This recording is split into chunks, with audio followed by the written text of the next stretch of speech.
A very good evening to all of you. सभी का warm welcome है। I hope you are doing well. आज की editorial class में सुबह का फर्स्ट एडिटोरियल लेने वाले हैं। द राइट प्राइस इसका टाइटल है। ये आर्टिकल लिखा हुआ है 5G स्पेक्ट्रम की एलोकेशंस पे। इंडिया में क्या क्या बुरी और अच्छी चीज़ें हैं स्पेक्ट्रम को लेकर के, कब हमें 5G मिलेगा। कहानी की तरह आर्टिकल को पढ़ेंगे और सिर्फ ट्रांसलेट नहीं करना है, ग्रामर, वोकेबलरी और स्ट्रक्चर्स पे खास ध्यान देना है अलग से।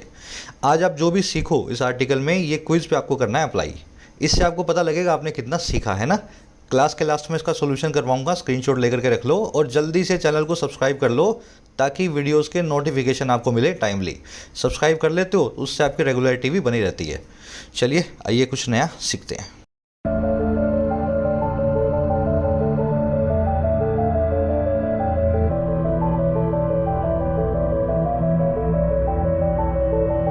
अच्छा, कॉम्पिटिटिव एग्जाम एस्पायरेंट्स अपनी ऐप को जरूर डाउनलोड करें प्ले स्टोर से, योर इंग्लिश ट्यूटर।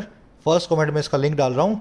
आपको यहाँ पे अफोर्डेबल प्राइसेस में अच्छे और बेहतरीन कोर्सेज मिलते हैं। डिस्क्रिप्टिव का, बैंकिंग का, एसएससी का, सभी कोर्स मैं खुद बनाता हूँ। फ़ायदा आप इनका ऐप पे जा करके ले सकते हो। कह रहा है द राइट प्राइस। देखिए, प्राइस मतलब कीमत, राइट मतलब सही, और द मतलब किसी खास प्राइस की बात हो रही है। कह रहा है एक सही प्राइस, एक सही कीमत। और किसकी कीमत भाई? On tries latest recommendations. बात की जा रही है telecom regulatory authority of India यानी कि ट्राई, इसकी लेटेस्ट रिकमेंडेशंस की, इसकी सबसे ताज़ा जो भी रिकमेंडेशंस आई हैं, जो सुझाव आए हैं उनको लेकर के। तो कुछ प्राइस का माजरा है, प्राइस का चक्कर है, वो अपने को अभी देखना है आर्टिकल में। आ जाओ इसके टाइटल पैराग्राफ से, यहाँ से पता लगेगा। कह रहे TRAI, telecom regulatory authority of India, कह रहे TRAI might need to revisit its recommendations to ensure the viability of telcos। कह रहे जो एजेंसी है ना भारत सरकार की, इसको हो सकता है ज़रूरत हो, माइट नीड। अच्छा, किस चीज़ की ज़रूरत हो? कह रहा हो सकता है ज़रूरत हो, नीड हो कि ये रिविजिट करे, ये पुनर्विचार करे, फिर से ख्याल करे, रिव्यू करे। और किसको? इसकी रिकमेंडेशंस को, जो सुझाव इसने पेश किए हैं। और क्यों करे भाई? ताकि इंश्योर कर सके, पक्का कर सके वायबिलिटी को, अप्रोप्रिएटनेस को, और किसके? टेलकोस के, टेलीकॉम कंपनी के। तो अगर ट्राई ने जो रिकमेंडेशंस दी हैं उनको ट्राई रिविजिट नहीं करता है, उन पे पुनर्विचार नहीं करता है, तो बड़ा ही मुश्किल हो जाएगा टेलीकॉम कंपनीज के लिए वाइबल यानी कि सस्टेनेबल बने रहना लॉन्ग टर्म में। हो सकता है कुछ कंपनियां बंद भी हो जाएं।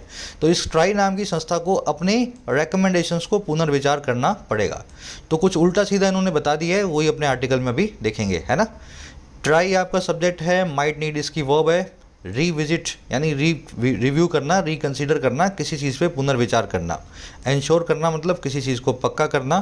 टेलकोज और कुछ नहीं है, टेलीकॉम कंपनीज की शॉर्ट फॉर्म होती है telcos. Telcos is equal to telecom companies, है ना। चलो अब एक ग्रामर कॉन्सेप्ट सीखेंगे फटाफट से। यहाँ पे आप जो ये माइट देख रहे हो, ऐसे 3 वर्ड्स हैं अपने पास फ्यूचर पॉसिबिलिटी बताने के लिए, मे, माइट और कुड। तीनों में क्या फ़र्क है? मे सबसे अच्छे फ्यूचर को बताता है, स्ट्रॉन्गेस्ट को, माइट उससे कम और कुड उससे कम। अब तीनों की एक खासियत भी है। खासियत ये है कि इनके साथ में लाइकली, पॉसिबली या प्रोबेबली एडवर्ब्स को यूज़ नहीं करते, क्योंकि ये एडवर्ब्स भी फ्यूचर को ही बताती हैं, पॉसिबिलिटी को बताती हैं। तो मे, माइट, कुड को यूज़ किया तो इनको यूज़ ना करें। एक सेंटेंस बना के दिखा देता हूँ आपको। The storm may likely destroy the several coastal cities. जो स्टॉर्म है वो हो सकता है लाइकली डिस्ट्रॉय कर दे बहुत सारी कोस्टल सिटीज़ को। आपने मे लगा दिया, चाहे माइट लगाते, चाहे कुड लगाते, किसी भी केस में आप यहाँ पे लाइकली को नहीं लगाएंगे। आप यहाँ पे लाइकली, प्रोबेबली, पॉसिबली ऐसा जो एडवर्ब यूज़ नहीं करेंगे। आगे बात समझ में। कॉमन सी एक एरर है, मे, माइट, कुड के साथ में लाइकली, पॉसिबली और प्रोबेबली को जोड़ा नहीं जाता है। चलिए आगे बढ़ते हैं।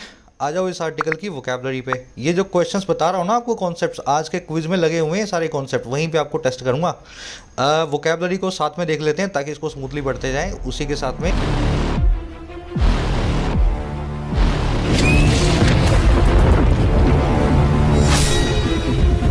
चलिए, जैसा कि आप देख पा रहे हैं ग्राफिक्स में, कल यानी 20 अप्रैल को टेक्स्ट बुक लॉन्च करने वाला है, टेक्स्ट बुक सुपर हीरो।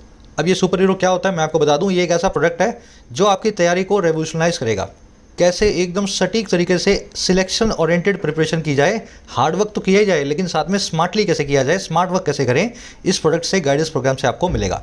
अब सबसे अच्छी बात यह है कि कल ये लॉन्च होगा, उससे पहले आप इसका फ्री ऑफ कॉस्ट रजिस्ट्रेशन आज ही कर सकते हैं। ठीक है, जो लोग फ्री रजिस्ट्रेशन कर रहे हैं, कमेंट सेक्शन में लिंक रखा है, वहाँ से आप में से ही कुछ लोगों को लॉन्च के दिन ये प्रोग्राम पूरा का पूरा फ्री ऑफ कॉस्ट मिल जाएगा। तो जरूर से इसका फ़ायदा लेना है सभी को, रजिस्ट्रेशन तो कर ही लेना। साथ ही इस प्रोग्राम का एडिशनल इन्फॉर्मेशन के लिए पीडीएफ का भी लिंक है कमेंट सेक्शन में आपको मिलेगा, वहाँ से एडिशनल इन्फॉर्मेशन को भी जरूर से जाकर के चेक करें। चलो, अपनी वोकैब शीट है टेलीग्राम ग्रुप में रखी है, रोज़ अपडेट होती है, यहाँ से आपका वोकैब का पोर्शन पूरा कवर हो जाता है सभी एग्जाम्स का। टेलीग्राम ग्रुप का लिंक इसी वीडियो के फर्स्ट पिन कमेंट में रखा है, जाके आप ज्वाइन कर सकते हो। आज के वर्ड्स कौन कौन से हैं? आज का एक वर्ड है स्ट्राइक डाउन। इसकी एक सिनोनिम होता है सेट असाइड या ले असाइड। इसको अपने आज देखने वाले हैं, ये पहले कर चुके हैं अपने, रिपीट होगा। सारे वर्ड रिपीट ही हो रहे हैं। प्रोट्रैक्टेड ये भी रिपीट होने वाला है। अंडरमाइन ये वर्ड भी रिपीट होगा। इलेबोरेट बहुत दिनों बाद रिपीट होने वाला है, पहले कर चुके हैं इसको भी। फिर एक वर्ड है अंडरस्कोर, बहुत बार आ चुका है, आज अगेन रिपीट होगा। टेन्योर, डिस्क्रिशन और कॉर्नरस्टोन, सारे वर्ड्स आप ऑलरेडी जानते हो। अब जो लोग पहले से क्लासेस ले रहे हैं, वो कैब याद करने का तरीका यही है, मैंने आपको वर्ड्स दिखाए ना, इस बाकी वाले पोर्शन पे हाथ रख लो, इसको मत देखो, खाली इन वर्ड्स को चेक करो आपको कितने याद हैं, ठीक है। और फिर उन पे एक एक सेंटेंस दिमाग में ही बनाओ, और जो वर्ड का मीनिंग आपको समझ में नहीं आए, खाली उसका सेंटेंस पढ़ो और सेंटेंस से समझो क्या आपको उसका मीनिंग समझ में आया है ना। तो पहले इस वाले पोर्शन को पढ़ना है, अगर इससे कोई वर्ड समझ में ना आए तो इससे उसका आइडिया लगाना है, फिर भी ना आए तो फिर उसको पूरा आप रिवाइज कर सकते हो। तो ये तरीका होता है रोज़ अपनी वोकैबुलरी को रिवाइज करने का। सेट असाइड, ले असाइड आप जानते हैं, दोनों का मतलब होता है किसी चीज़ को कैंसिल करना या इग्नोर करना, या फिर सेट या ले कर देना असाइड, फ्यूचर के लिए जो है संभाल करके रख लेना, सेव फॉर फ्यूचर करना। जैसे the court has set aside the provision of reservation for Marathas for state government jobs. Court ने सेट असाइड कर दिया है प्रोविज़न को जो रिजर्वेशन का है मराठास के लिए स्टेट गवर्नमेंट्स की जॉब में, तो इसने कोर्ट ने कैंसिल या इग्नोर कर दिया है इस पूरे प्रोविज़न को, इस रूल को। सेट असाइड का एक और मीनिंग भी है सेव फॉर फ्यूचर। अगर मान लिया आपकी सैलरी आई 20,000, आपने 5,000 रुपये अलग रख दिए कि भाई कभी काम आएंगे, म्यूचुअल फंड में डाल देता हूँ, पीपीएफ में डाल देता हूँ, तो वहाँ भी आप सेट यानी ले कर रहे हो असाइड साइड में किसी चीज़ को। All of us should set aside a portion of our income for future. तो दोनों ही मीनिंग ये फ्रेजल वर्ब्स रखती हैं। अब इनका जो पहला वाला मीनिंग है ना, उसका एक सिनोनिम है स्ट्राइक डाउन। कोर्ट यहाँ पे स्ट्राइक डाउन भी कर सकती थी प्रोविजन को, तो स्ट्राइक डाउन नाम का फ्रेजल वर्ब आज आप आर्टिकल में देखेंगे, किसी मामले को, किसी फैसले को गिरा देना, कैंसिल कर देना। चलो आ जाओ नेक्स्ट वर्ड पे, प्रोट्रैक्टेड। ट्रैक्ट मतलब रास्ता, प्रो मतलब किसी चीज़ के पक्ष में, प्रोट्रैक्टेड का मतलब है लंबे रास्ते वाला, लंबे रास्ते के पक्ष में।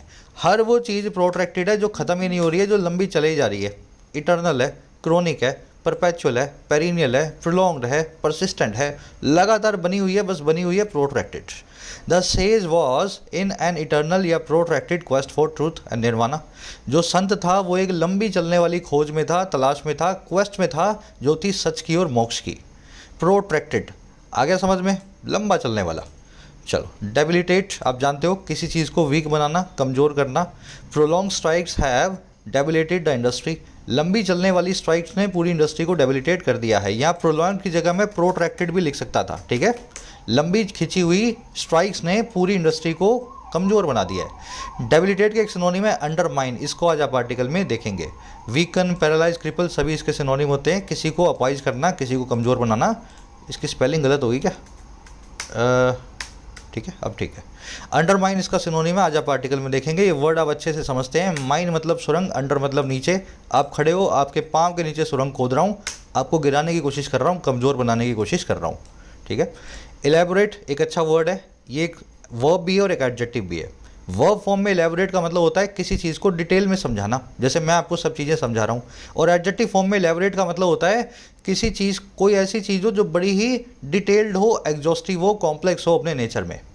एक ही वर्ड वर्ब भी है और यही वर्ड एडजेक्टिव भी है। अब दोनों ही तरीके से मैं आपको यूज़ करके दिखा रहा हूँ एक ही सेंटेंस में इस वर्ड को। M.K. Gandhi has elaborated his life experiences in his elaborate autobiography called my experiments with truth. Mahatma Gandhi ji ने एलैबोरेट किया था, डिटेल में समझाया था उनके जीवन के प्रयोगों को, लाइफ एक्सपीरियंसेस को। और कहाँ पे? अपनी इस डिटेल्ड ऑटोबायोग्राफी में, इलैबोरेट, डिटेल्ड, एग्जॉस्टिव ऑटोबायोग्राफी में, जिसका नाम था ये वाला। आई बात समझ में? यहाँ पे उन्होंने एक वर्ब फॉर्म में समझाया था डिटेल में, और यहाँ पे एडजेक्टिव फॉर्म में ऑटोबायोग्राफी बड़ी ही डिटेल्ड है। तो ये भैया इलैबोरेट वर्ड जो आज आप आर्टिकल में देखने वाले हो, डिटेल्ड इसका सिनोनिम होगा। आ जाओ, नेक्स्ट वर्ड है underscore. Underscore, underline, under emphasize, stress, accentuate, किसी चीज़ को हाईलाइट करना, किसी चीज़ को हाईलाइट करना। ये एक वर्ड लिखा हुआ ना, इसको अंडरलाइन कर दिया मैंने, तो मैंने इसको हाईलाइट कर दिया कि नहीं कर दिया। तो अंडरलाइन अंडरस्कोर सब इसी के सिनोनिम में, किसी चीज़ पे ज़्यादा तवज्जो देना। The teacher underscore the need for hard work, teacher ने अंडरस्कोर किया, टीचर ने हाईलाइट किया ज़रूरत को जो है मेहनत करने की।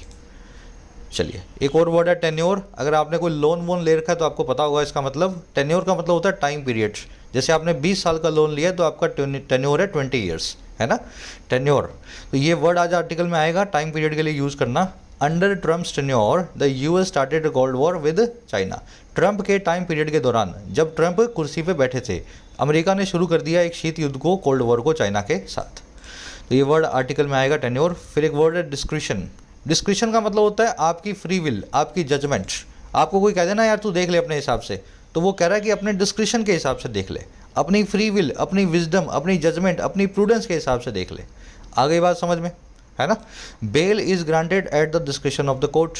बेल जो है वो दी जाती है कोर्ट की जजमेंट के हिसाब से। अगर कोर्ट को लगे कि बेल देनी है तो दे देगी, नहीं लगे तो नहीं देनी। तो बहुत कम आप कोर्ट को जो है ना किसी बात पे काट सकते हो कि मुझे बेल क्यों नहीं मिली। कोर्ट का डिस्क्रिशन है, कोर्ट के पास पूरी पावर है, विजडम है, जजमेंट है, सही लगेगा तो बेल देगी, नहीं लगेगा तो नहीं देगी। तो डिस्क्रिशन का डिस्क्रिशनरी जो एडजेक्टिव है, जिसका मतलब होता है आपकी जजमेंट से रिलेटेड, डिस्क्रिशनरी को आज आप आर्टिकल में देखेंगे। लास्ट वर्ड है कॉर्नर स्टोन। देखिए वो वाला स्टोन जो आपके घर के कॉर्नर्स में लगा हुआ है, जिसने पूरे घर की छत को अपने सर पे उठाया हुआ है, ये कॉर्नर स्टोन्स होते हैं आपके घर के मेन स्टे, आपके घर का सबसे बड़ा आधार, आपके बेड की रॉक, घर की बेड रॉक, है ना, घर की फाउंडेशन। कॉर्नर स्टोन का मतलब ही होता है किसी चीज़ की नींव या फाउंडेशन जिस पे वो पूरी चीज़ खड़ी होती है। इसका सिनोनिम है लिंचपिन। लिंचपिन, इसको आज आप आर्टिकल में देखने वाले हैं। Hard work is the corner stone, main stay, bed rock और लिंचपिन ऑफ सक्सेस। मेहनत ही कामयाबी का आधार है, लिंचपिन है, कॉर्नर स्टोन है। सारे वर्ड्स डिटेल में आ गए हैं। आज वोकैब का ब्लास्ट है, खूब सारे वर्ड्स हैं आज, है ना, 8-10 वर्ड्स हैं वोकैब के और सारे पुराने वर्ड्स हैं। चलो रिवाइज हो गए। अब आ जाओ आर्टिकल पे। 1 मिनट में फटाफट से इसकी समरी लेंगे। देखो समरी ऐसे समझो आप, मान लीजिए मैं आपसे बोलूँ, मैं एक दुकानदार हूँ, आपने मेरे से कोई सामान मांगा, मैंने बोला ये 100 रुपये का है, आपने बोला कम कर दो, तो मैंने बोला ठीक है मैं आपको 30% का डिस्काउंट देता हूँ। आपने बोला बहुत बढ़िया बात है, तो 70 रुपये का नहीं। फिर मैंने बोला 30% का डिस्काउंट दे करके 40% का मैं आपको इस पे प्राइस भी बढ़ाऊँगा। समझ गए ना, वो क्वेश्चन आते हैं ना मैथ्स में, 30% का डिस्काउंट दिया फिर 40% प्राइस में इंक्रीज़ किया तो क्या मिला। तो बस वही कुछ सरकार ने कर दिया है टेलीकॉम कंपनीज के साथ में। 5G का स्पेक्ट्रम जो है अब उसकी बोली लगने वाली है। सरकार ने बोला हम 30-40% जो आपको छूट देंगे रिजर्व प्राइस पे, बोली के लगाने के प्राइस पे। फिर सरकार ने बोला ठीक है छूट तो देंगे, लेकिन 50% का हम एडिशनल प्रीमियम भी ऐड कर रहे हैं। हमारा आर्टिकल यही कर रहा है कि इस तरह से अगर आप करोगे तो आप कुछ दे तो रहे नहीं हो, तो आप ऐसा मत बोलो कि हम कुछ दे रहे हैं टेलीकॉम कंपनीज को, थोड़ा सा काट के ज़्यादा बढ़ा दिया, उनका तो नुकसान हो गया। दूसरा, आप इतना ज़्यादा प्राइस रखते हो 5G 4G 3G का, इसी वजह से अपना स्पेक्ट्रम बिकता नहीं है और इसी वजह से टेलीकॉम कंपनीज बड़ी परेशान है, सारी की सारी डूबने की कगार पे हैं। तो आपको अपना रिविजिट करना पड़ेगा अपना डिसीजन। ये 35% का डिस्काउंट दे करके 50% की जो कीमत आपने बढ़ाई है, उससे ज़्यादा किसी को फ़ायदा होने वाला नहीं है। समझ गए, बस कहानी इसी तरीके की बनी हुई है, आपको देसी भाषा में समझा दी है। आ जाओ आर्टिकल को शुरू कर लेते हैं। चलिए, कह रहा था टेलीकॉम, आज की टोन कैसी है, सजेस्टिव, सजेशन दे रहा है सरकार को, क्या सरकार को करना चाहिए। कह रहा है the telecom regulatory authority of India's latest recommendations on the auction of airwaves identified for 5G services particularly the pricing of spectrum have triggered disappointment with in the industry. सबसे पहले बता रहा है क्या सारे झगड़े की जड़ क्या है। कह रहा है जो telecom regulatory authority of India है, देखो सारी सरकारी संस्थाओं का पहला अक्षर हमेशा बड़ा रखना है, उनके हर वर्ड का, टी बड़ा है, आर बड़ा है, ए बड़ा है, आई बड़ा है, ठीक है, और इनके आगे लगाना होता है the RBI, the try, the IRDA, जो भी सरकारी संस्था है, द CBI। कह रहे ये द ट्राई है ना, सरकारी संस्था है, इसकी जो भी ताज़ा रिकमेंडेशन आई है, जो सलाह आई है, और किस पे, ऑक्शन पे यानी कि बोली पे, और बोली किसकी, एयर वेव्स की यानी कि स्पेक्ट्रम की। कौन सा स्पेक्ट्रम, जिसको आइडेंटिफाई किया गया है, जिसको पहचाना गया है, और किसके लिए, 5G सर्विसेज के लिए। कह रहा है इसकी जो रिकमेंडेशन आई है ना, इस टाइप के स्पेक्ट्रम की बोली के लिए, और कह रहा है खास करके वो वाली रिकमेंडेशन पर्टिकुलरली जो है कीमत के बारे में स्पेक्ट्रम की। कह रहा है इन सारी रिकमेंडेशंस ने इस टाइप की ट्रिगर कर दिया है, भड़का दिया है एक डिसअपॉइंटमेंट को, निराशा को, पूरी इस टेलीकॉम्स की इंडस्ट्री के अंदर, टेलीकॉम कंपनीज के पूरे सेक्टर के अंदर। आगे बात समझ में, सारी समस्या की जड़ है नई रिकमेंडेशन जो TRIA ने दी है, ट्राई ने, उससे सबको निराशा हो गई है। रिकमेंडेशंस की वर्ब है have triggered, plural subject, plural verb. Again सरकारी संस्था है, द आगे लगा हुआ है। ऑक्शन का मतलब होता है बिडिंग, टेंडरिंग, बोली किसी चीज़ की। आइडेंटिफाइड यहाँ पे एडजेक्टिव है। वो वाली एयरवेव्स, वो वाला स्पेक्ट्रम जिसको निर्धारित या आइडेंटिफाई किया गया है 5G सर्विसेज के लिए। पर्टिकुलरली का मतलब होता है खास तौर पे। चलो आगे बढ़ो नेक्स्ट सेंटेंस पे। अब क्यों आई है निराशा वो बताएगा। कह रहे while try has proposed cuts of about 35 to 40% on the reserve prices at which the relevant frequency band of spectrum could be auctioned. Telecom service providers contend that the recommendations run counter to the spirit behind the relief cum reform package unveiled by the government last September. अब कह रहा है दिक्कत ये है कि जहाँ इस ट्राई ने, अब देखो द नहीं लगाया इसके आगे इसने, टेक्निकली आएगा द आरबीआई ही होता है, द ट्राई ही होता है, लेकिन एडिटर क्या करते हैं बार बार जब किसी वर्ड को यूज़ करना हो तो फिर उसको द नहीं लगाते हैं। कह रहे जहाँ इस द ट्राई ने प्रपोज किया था, सलाह दी थी, और किसकी, कट की लगभग 35 से 40% की, रिडक्शन की इतने परसेंट की, और कहाँ पे, रिजर्व प्राइसेस पे। रिजर्व प्राइस मतलब जहाँ से बोली लगना शुरू होगा। कह रहे वो वाला जिसके ऊपर रेलिवेंट जो है फ्रीक्वेंसी बैंड्स को, स्पेक्ट्रम के बैंड्स को, स्पेक्ट्रम के ऑक्शन किया जाएगा, बेचा जाएगा, बोली लगाई जाएगी। वही बात बता रहा हूँ मैं आपको, रिजर्व प्राइस वही होते हैं जहाँ से बोली लगनी शुरू होती है। कह रहा है जहाँ ट्राई ने बोली के शुरुआती प्राइस को 35 से 40% कम कर दिया, ट्राई नीचे लेकर के आ गया दाम को। वहीं हुआ क्या, अब देखो कोमा लगा के बता रहे हैं। कह रहे वहीं पे टेलीकॉम सर्विस प्रोवाइडर्स जो है ना, वो ऐसा कंटेंट करते हैं, उनका ऐसा कहना है, आर्गुमेंट है उनका, दैट वो ये कि ये जो रिकमेंडेशंस आई हैं ट्राई की, ये बिल्कुल उल्टा जाती हैं, रन काउंटर टू होती हैं, कॉन्ट्राडिक्ट करती हैं उस स्पिरिट को, उस भावना को, उस इरादे को जो पीछे था, बिहाइंड था सरकार के एक रिलीफ कम रिफॉर्म्स पैकेज के, सरकार के एक ऐसी स्कीम के पैकेज के जिसमें सरकार कुछ रिलीफ भी दे रही थी कंपनीज को और थोड़ा रिफॉर्म, सुधार भी ला रही थी सेक्टर में। और ये पैकेज वो पैकेज था जिसको अनवेल किया गया था, जिसको लॉन्च किया गया था सरकार के ही द्वारा पिछले सितंबर, लास्ट सितंबर 2021 में। आ गई बात समझ में। ट्राई ने तो दाम कम किए, लेकिन इसमें एक पेच भी कर दिया ट्राई ने, वो आगे बताएगा आपको। करे दाम जो है ना सिर्फ आपने दिखाने के लिए कम किए हैं। कंपनियां यही कह रही हैं कि आप जो है हमें मिसलीड कर रहे हो, दाम तो कम कर रहे हो, लेकिन आप उल्टे सीधे काम इस तरह से कर रहे हो कि सरकार का एक पैकेज जो सितंबर में सरकार ने हमें दिया था, वो पैकेज आपने हमसे वापस छीन लिया। आगे डिटेल में देख लेंगे कौन सा पैकेज है। ये सेंटेंस के स्ट्रक्चर देख लो। ट्राई की वर्ब है हैज़ प्रपोज्ड, बाइंड्स की वर्ब है could be auctioned, passive voice में कुड प्लस में बी प्लस में वर्ब की थर्ड फॉर्म। एक्टिव पैसिव जानते होंगे आप, है ना। सर्विस प्रोवाइडर्स की वर्ब है कंटेंट, कंटेंट का मतलब होता है आर्ग्यू करना, इसी से ही वर्ड बनता है कंटेंशन, है ना, आर्ग्यूमेंट। इसी से ईडियम बनती है बोर्न ऑफ कंटेंशन, किसी भी झगड़े की आर्ग्यूमेंट की जड़, है ना। वर्ड्स को पकड़ो, दिमाग में साथ में उनको जाला बना के रखो। इसी से ही वर्ड बनता है कंटेंडर, जिससे आपका आर्ग्यूमेंट हो, जो आपका राइवल हो, जो प्रतिद्वंदी हो, आपका कंटेंडर, आपका कॉम्पिटिटर कहलाता है। तो कंटेंट का मतलब होता है आर्ग्यू करना। सर्विस प्रोवाइडर्स आर्ग्यू करते हैं, ऐसी दलील पेश करते हैं। रिकमेंडेशंस की वर्ब है रन काउंटर टू। जब कोई चीज़ रन काउंटर टू होती है तो दूसरी चीज़ के उल्टा जाती है, उसको कॉन्ट्राडिक्ट करती है। अनवेल का मतलब होता है किसी चीज़ का अनावरण करना, लॉन्च करना। वेल का मतलब होता है पर्दा, अनवेल मतलब पर्दा हटाना। तो अनकवर कर रहे हो ना, लॉन्च कर रहे हो, सबके सामने रख रहे हो, अनवेल कर रहे हो। इसको रोल आउट भी बोलते हैं। क्या बोलते हैं सर इसको? Roll out. बढ़े आगे, चलो। अनवेल यहाँ पे एडजेक्टिव है। कह रहा है in acknowledging the extent of stress as well as the ripple effects that protracted distress in the industry would have on the economy, the Union Cabinet had at the time decided, among other measures, to increase the tenure of spectrum to 30 years from 20 years. अब बताएगा पूरी कहानी क्या है। ये जो पिछले साल जो लिया था सरकार ने, जो इनको दिया था पैकेज, वो पैकेज था क्या जिसको ट्राई ने खींच लिया इनसे। कह रहा है एक्नॉलेज करने में, इस चीज़ को मान लेने में, और किसको, एक्सटेंट को, लेवल को। एक्सटेंट का मतलब होता है स्केल या लेवल, और किसका, स्ट्रेस का, तनाव का, और साथ ही साथ रिपल इफेक्ट्स का, दूर तक जाने वाले प्रभावों का। रिपल इफेक्ट्स मतलब पानी तो आपने यहाँ गिराया, दूर तक वो बह करके चला गया, है ना, रिपल इफेक्ट है उसका। कह रहा है एक्नॉलेज करने में, मानने में, स्ट्रेस के लेवल को और दूर तक आने वाले इफेक्ट्स को, और वो इफेक्ट्स जो एक प्रोट्रैक्टेड, लंबा खिंचा हुआ डिस्ट्रेस जो है, डिस्ट्रेस का मतलब होता है एक्सट्रीम स्ट्रेस, बहुत ज़्यादा तनाव, इस इंडस्ट्री में वुड हैव जो रखेगा, वुड हैव करेगा पूरी इकॉनमी पे।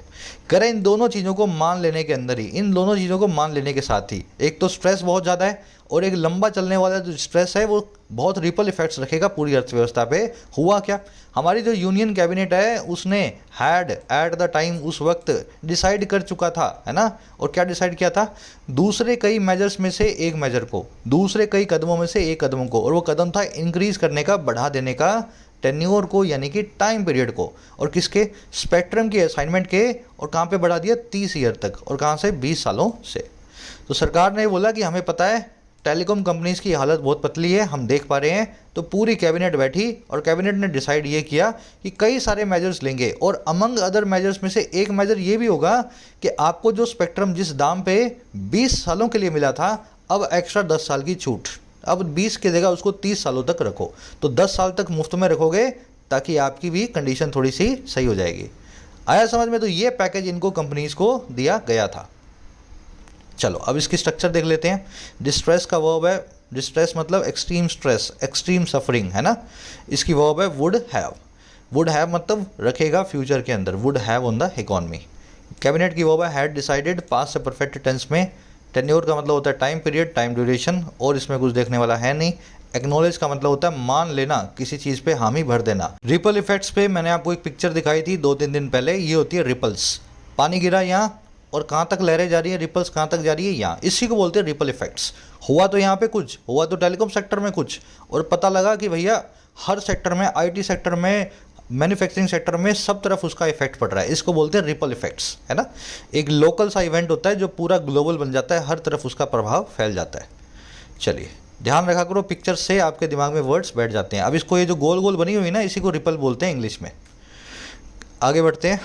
कह the regulator however has proposed. अब बताएगा, देखो ये तो सरकार ने दिया था, अब ये क्यों चिल्ला रहे हैं टेलीकॉम कंपनियों वाले कि ट्राई ने हमारे से वापस ले लिया। अब बताएगा ट्राई ने क्या शैतानी की है।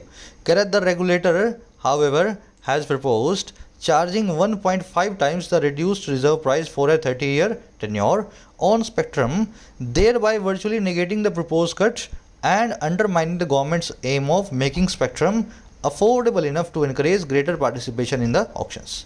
कह रहे इस रेगुलेटर ने, ट्राई ने हालांकि प्रपोज कर दिया है चार्ज करना 1.5 गुना दाम को, और किसके, रिड्यूस्ड रिजर्व प्राइस के।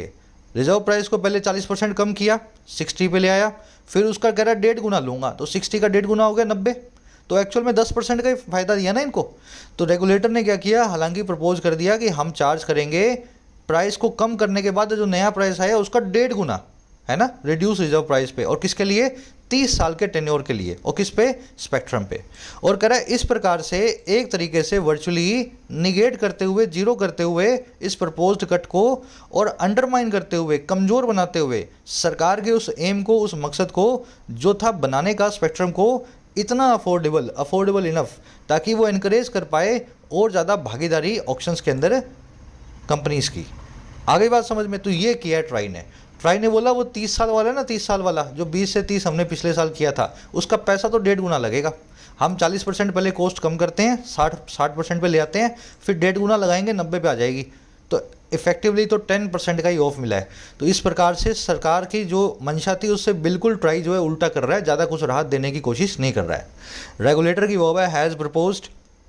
यहाँ पे दो प्रेजेंट पार्टिसिपल्स हैं। जब रेगुलेटर ने ये प्रपोज किया तब वो निगेट भी कर रहा था, निगेट का मतलब होता है जीरो करना, न्यूट्रलाइज करना, निगेट भी कर रहा था, और साथ ही साथ वो अंडरमाइन भी कर रहा था, कमज़ोर भी बना रहा था सरकार के एम को। दोनों काम एक साथ हो रहे थे इस प्रपोज वर्ब के साथ में। दोनों पीपीएस हैं, present participle simultaneous action. Thereby का मतलब होता है इस प्रकार से, हिंदी में बोलते हैं इस प्रकार से, या इसको इंग्लिश में बोलते हैं बाय दैट मीन्स, है ना, एडवर्ब है। चलो आगे बढ़ते हैं। Ironically, Troy's recommendations cite a November letter from the DOT, which had underscored the fact that only 37% of the spectrum on offer at the last auction had been sold, showing that the regulator was conscious of the need to further rationalize the reserve price. अब कह रहा है ये जो सारा काम किया उल्टा सीधा, है ना, 60 दिया, 1.5 गुना किया, इसके अंदर एक हंसी की बात भी है। हंसी की बात पता क्या है, आयरोनी की बात ये है, उपहास की बात ये है कि ट्राई की जो रिकमेंडेशन आई है ये इस तरह की उल्टी सीधी, ये हवाला भी देती हैं, साइड भी करती हैं नवंबर के एक लेटर का जो आया था डिपार्टमेंट ऑफ टेक्नोलॉजी से, भारत सरकार के, जिसने इस चीज़ को भी अंडरस्कोर किया था, जिस लेटर में इस चीज़ को हाईलाइट किया गया था, इस फैक्ट को, दैट महज 37% जो है हमारा स्पेक्ट्रम जो हम ऑफर करते हैं लास्ट ऑक्शन में वो जाकर के बिका था, हैड बीन सोल्ड। और कैसे दिखाते हुए इस चीज़ को कि ये जो रेगुलेटर है ये जानता है इस चीज़ को, regulator was conscious of, regulator पूरी तरीके से इन्फॉर्म था, अवेयर था, उस नीड के बारे में, ज़रूरत के बारे में थे, जो है और ज़्यादा रैशनलाइज करने की, और ज़्यादा लॉजिकल बनाने की, और किसको, रिजर्व प्राइस को। तो ट्राई खुद ही कह रहा है अपने उसमें लेटर में कि हम जो है ना 1.5 गुना लेंगे आपसे, और क्यों लेंगे, क्योंकि हमारा पिछली बार 37% ही बिका था, तो सरकार का जब बिक नहीं रहा, कम बिक रहा है, तो हम थोड़ा सा कॉस्ट बढ़ाएंगे। तो ये तो उल्टी बात है ना, आप ठीक से बेच ही नहीं पा रहे हो, इतना ज़्यादा प्राइस रखते हो, तो आप पहले तो प्राइस को कम करो, 100% स्पेक्ट्रम को बेचने की कोशिश करो। आप बढ़ा दोगे तो और भी कम बिकेगा, इस बार 27% ही बिकेगा, है ना, उल्टी बात हो गई। तो ये है आयरोनी की बात, हंसी की बात। रिकमेंडेशंस की वर्ब है साइट, विच की वर्ब है हैड अंडरस्कोर्ड, अंडरस्कोर का मतलब होता है हाईलाइट करना, विच आया है DOT के लेटर के लिए, डिपार्टमेंट टेक्नोलॉजी के उस खत के लिए। 37 की वर्ड है had been sold, 37 of spectrum had been sold, showing यहाँ पे प्रेजेंट पार्टिसिपल साइमेंटस सेक्शन है। जब ट्राई ने इस चीज़ को साइट किया, इसका हवाला दिया, तब ट्राई ये भी दिखा रहा था कि ये रेगुलेटर जो है वॉज, इसकी वर्ब है, ये कॉन्शियस ऑफ था। कॉन्शियस ऑफ होना, अवेयर ऑफ होना, इन्फॉर्म्ड ऑफ होना, किसी चीज़ के बारे में आपको पता होना। ऑफ प्रेपोजिशन इनके बाद में फिक्स्ड है। रैशनलाइज का मतलब होता है रैशनल बनाना, चीज़ों को लॉजिकल बनाना, चीज़ों को सही तार्किक तौर पे सही करके सही फॉर्म में लाना। आगे बात समझ में, चलो आगे बढ़ते हैं। Characterize reasoning for the reserve prices an elaborate consultative process notwithstanding appear steeped in a conservative approach that discounts the challenges the industry is currently facing as well as the significant capital investments needed to modernize the country's telecom networks।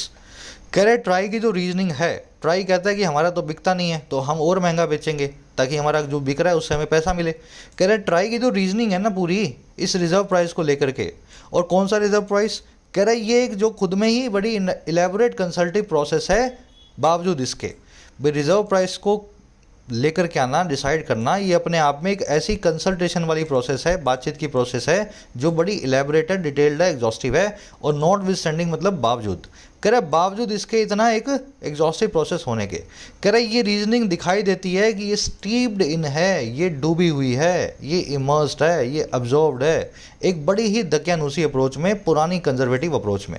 और कौन सी approach है, जो बिल्कुल भी count नहीं करती है, जो बिल्कुल भी तवज्जो नहीं देती है, पूरी तरीके से डिस्काउंट कर देती है उन सभी चुनौतियों को जो ये सेक्टर हाल में फेस कर रहा है, और साथ ही साथ सिग्निफिकेंट कैपिटल इन्वेस्टमेंट्स को, बड़ी बड़ी पूंजी की इन्वेस्टमेंट को जो ज़रूरी हैं मॉडर्नाइज करने के लिए, ओवरहॉल करने के लिए कंट्री के टेलीकॉम नेटवर्क्स को। तो ट्राई की रीजनिंग जो है वो एक कंजर्वेटिव अप्रोच वाली है। उस अप्रोच में ट्राई ये कहता है कि हमें नहीं पता करंटली जो है कौन से चैलेंज इंडस्ट्री फेस कर रही है, और हमें इस चीज़ से कोई मतलब नहीं है कि कंट्री में टेलीकॉम नेटवर्क को मॉडर्नाइज करने के लिए कंपनियों को कितनी इन्वेस्टमेंट चाहिए, हमें तो चाहिए पैसा, सबसे बड़ा पैसा। आई बात समझ में? तो ये वाली अप्रोच है ट्राई की। ट्राई की रीजनिंग की वर्ब है अपीयर, इलेबोरेट का मतलब है डिटेल्ड, एग्जॉस्टिव। जब कोई चीज़ स्टीप्ड इन होती है तो उसमें एब्जॉर्ब्ड होती है। जैसे आप बैठे हो, पढ़ाई कर रहे हो, मैंने आपसे कुछ बोला, आपने सुना नहीं, तो मैं बोल सकता हूँ you were steeped in your studies, आप अपनी पढ़ाई में डूबे हुए थे, एब्जॉर्ब थे, है ना, मेरी बात आप नहीं सुन पाए। तो ट्राई की रीजनिंग भी जो है ना इसी तरीके से डूबी हुई है इस अप्रोच के अंदर। ट्राई भी कुछ और देख नहीं पा रहा है। अप्रोच के लिए दैट आयर रिलेटिव प्रोनाउन, इसकी वर्ब है डिस्काउंट्स। इंडस्ट्री की वर्ब है इज फेसिंग। नीडेड यहाँ पे एडजेक्टिव है, वो इन्वेस्टमेंट्स जिनकी ज़रूरत है। चलो, मॉडर्नाइज करना मतलब समझ गए ना, मॉडर्न बनाना, ओवरहोल करना। आ जाओ नेक्स्ट पैराग्राफ पे। अब बताएगा सोल्यूशन क्या है, दूसरी कंट्रीज़ ने क्या किया था, इंडिया को छोड़ो। करा a look at some of the countries that have so far successfully rolled out 5G networks shows that Japan and South Korea avoided auctions and instead adopted the discretionary approach to spectrum allotment। अगर एक look देखें, एक नज़र डालें कुछ दूसरी countries पे जिन्होंने अभी तक सक्सेसफुली रोल आउट किया है, लॉन्च किया है, अनवेल किया है 5G नेटवर्क को। कह रहा अगर ये लुक देखें तो ये लुक ऐसा शो करती है, ये नज़र हमें ऐसा दिखाती है दैट वो ये कि जापान और साउथ कोरिया ने ना अवॉइड कर दिया था ऑक्शंस को, उन्होंने ऑक्शन किया ही नहीं और इंस्टेड बजाय इसके उन्होंने अडॉप्ट कर लिया था एक ऐसी अप्रोच को जो है डिस्क्रिशनरी, सरकार को जो सही लगा जिसको लगा उस दाम पे दे दिया, वो कैसे भी करके 5G आए कंट्री में, कंट्री ग्रो करे। तो ऐसा इन कंट्रीज़ ने किया है और ये क्यों थी अप्रोच? स्पेक्ट्रम अलॉटमेंट के लिए, स्पेक्ट्रम को देने के लिए। तो दूसरी कंट्रीज़ तो ऑक्शन के रूट पे जा ही नहीं रही हैं, कहीं कहीं ऐसा ना हो कंट्री में कोई फर्म ऐसी हो ही ना जो 5G को अफोर्ड कर सके, तो ऐसा रिस्क ही नहीं वो ले रहे हैं, वो तो सीधे ही कंपनी को बुला रहे हैं और बोल रहे हैं कि 5G शुरू करना आपको कल से, बताओ कितने पैसे में हमें आप जो है स्पेक्ट्रम हमें लेने वाले हो हमसे। लुक की वर्ब है शोज, दैट की वर्ब है हैव, दैट आया कंट्रीज़ के लिए, दैट की दूसरी वर्ब है हैव रोल्ड आउट, है ना, पूरी वर्ब है हैव रोल्ड आउट। अच्छा, जापान साउथ कोरिया की वर्ब है अवॉइडेड और अडॉप्टेड, दूसरी वर्ब अडॉप्टेड। डिस्क्रिशनरी आप देख चुके हो, जो आपकी जजमेंट के ऊपर हो, जिसको सही लगे, जितना सही लगे उतना स्पेक्ट्रम दे दिया।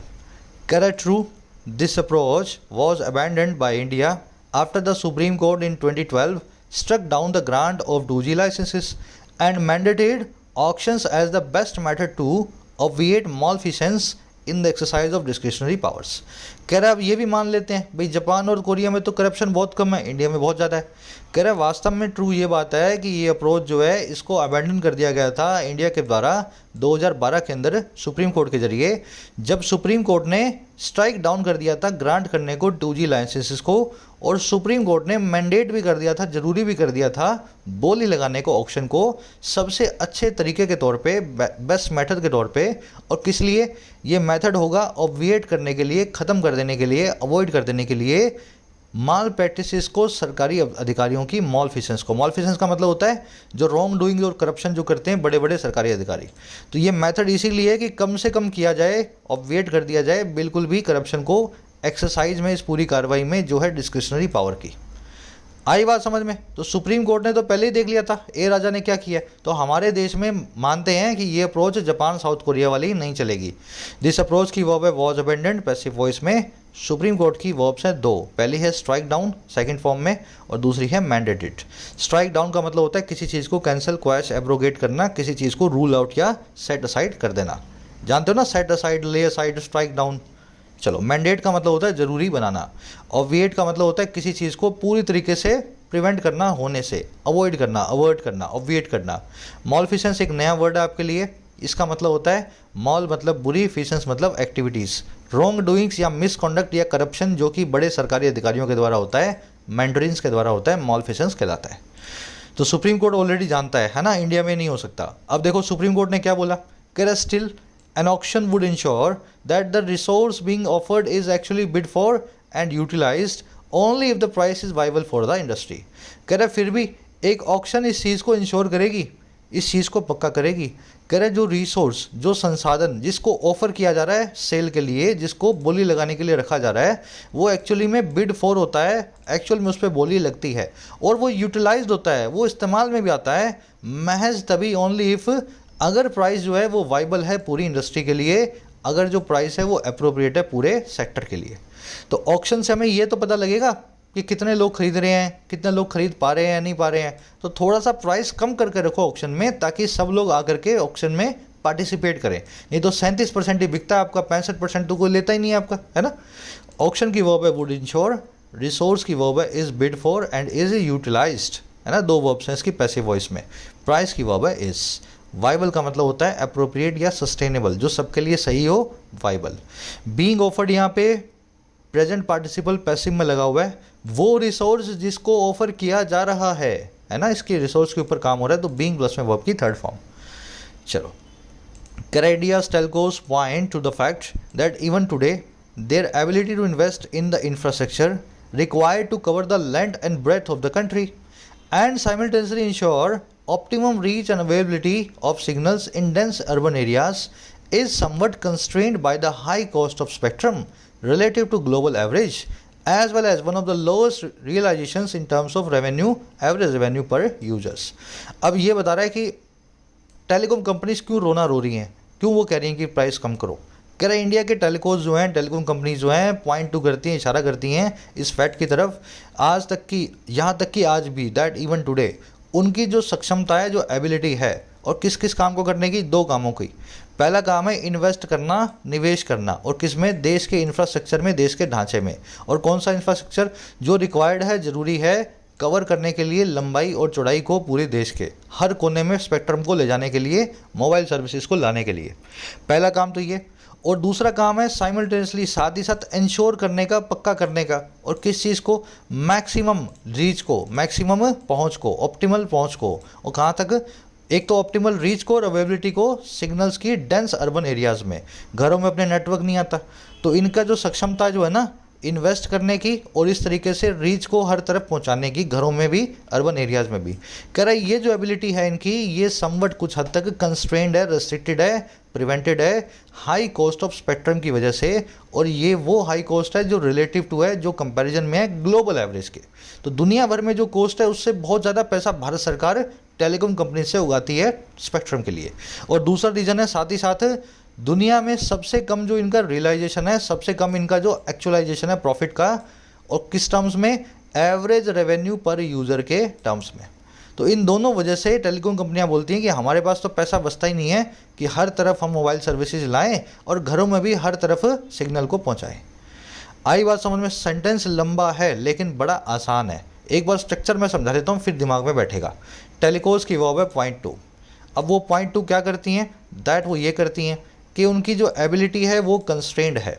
अब कौन सी एबिलिटी है? 2 एबिलिटी हैं। पहली है इन्वेस्ट करने की, हर तरफ नेटवर्क को पहुंचाने के लिए इंफ्रास्ट्रक्चर में।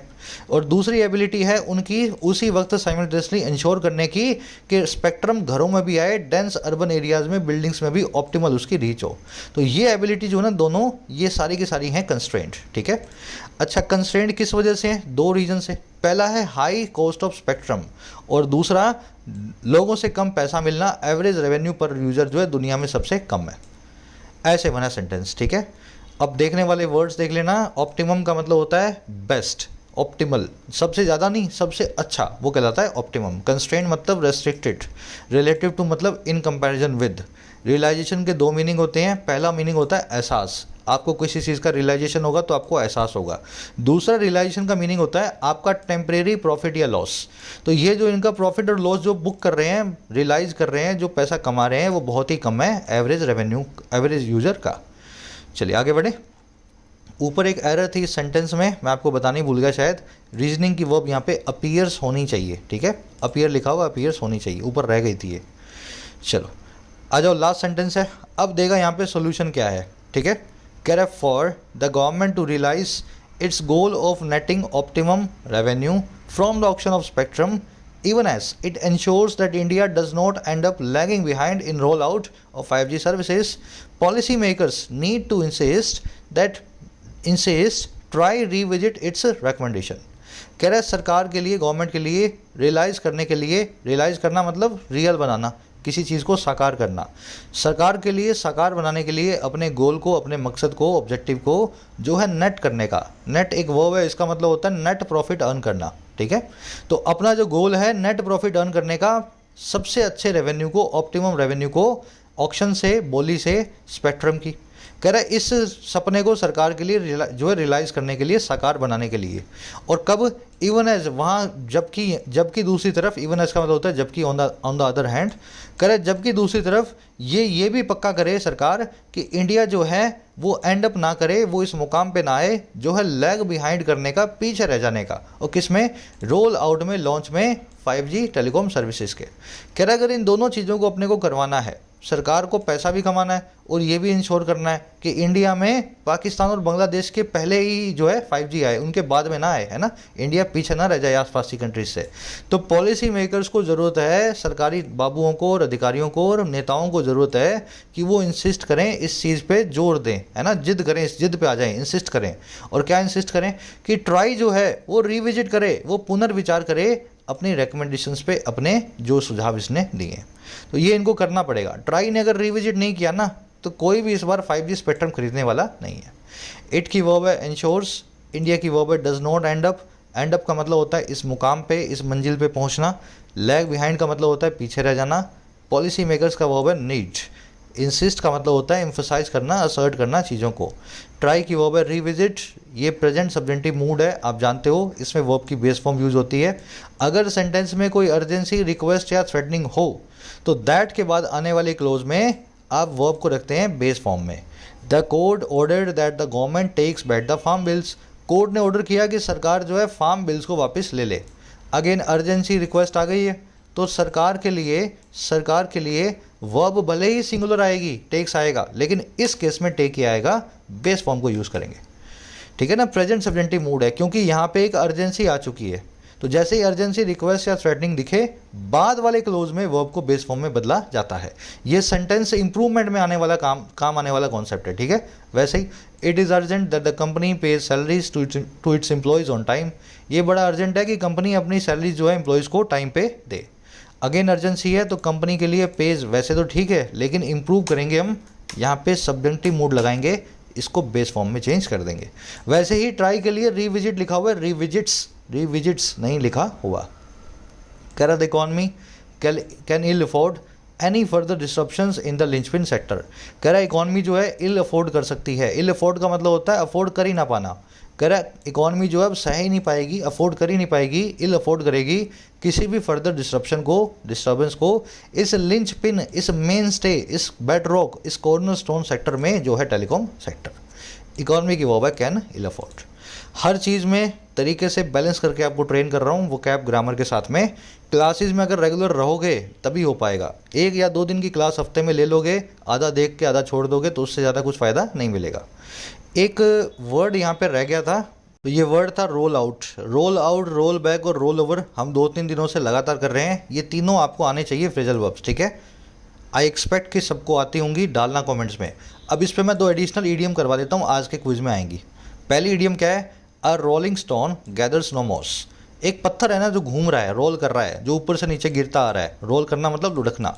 लुढ़कता हुआ पत्थर जो है ना, उस पर कभी भी काई नहीं जमेगी, उस पर कभी भी कोई भी, उस पर कुछ हो ही नहीं सकता, वो हमेशा लुढ़कता रहेगा, है ना। तो rolling stone gathers no moss का मतलब होता है अगर आप एक घुमंतु आदमी हैं, घूमते रहते हैं इधर उधर, तो ना तो आपके पास कोई लाइबिलिटी होंगी ज़्यादा और ना ही कोई एसेट्स होंगी। ना तो ज़्यादा पैसे कमाओगे आप घूमते रहते हो, है ना। एसेट, ना तो कोई पैसे, ना ज़्यादा लाइबिलिटी, ना आपके दोस्त, ना रिश्तेदार, ना आपके पास कोई पैसे, तो आप हमेशा घुमंतु से आदमी रहोगे, कोई सेटल ज़िंदगी जो आप नहीं जी पाओगे। अच्छा भी और बुरा भी है, दोनों ही चीज़ें, इसके दोनों ही एस्पेक्ट हैं। और हेड्स विल रोल का मतलब होता है to get punished for something, या to get fired from your job, from your job. ठीक है, अब ये बनी कैसी है, अगर आप पुराने ज़माने में देखा होगा कि सर को काट देते थे। कैसे काटते थे, एक आदमी का सर रखा वहाँ पे और उसको ऊपर से लाए उसको, और वहाँ से गिलोटिन बोलते हैं उसको, और उससे उसका सर काट दिया। तो रेड रोल का मतलब होता है लुढ़कना, हेड का मतलब है सर। उस आदमी को सज़ा मिली है ना, तो सर लुढ़क गया उसका, तो वहीं से ईडियम बन गई। अगर आपको ये कहना है ना कि किसी को पनिशमेंट मिलेगी, तो आप बोलोगे हेड्स विल रोल टुडे, आज किसी ना किसी का सर कटेगा, किसी ना किसी का कटने वाला है।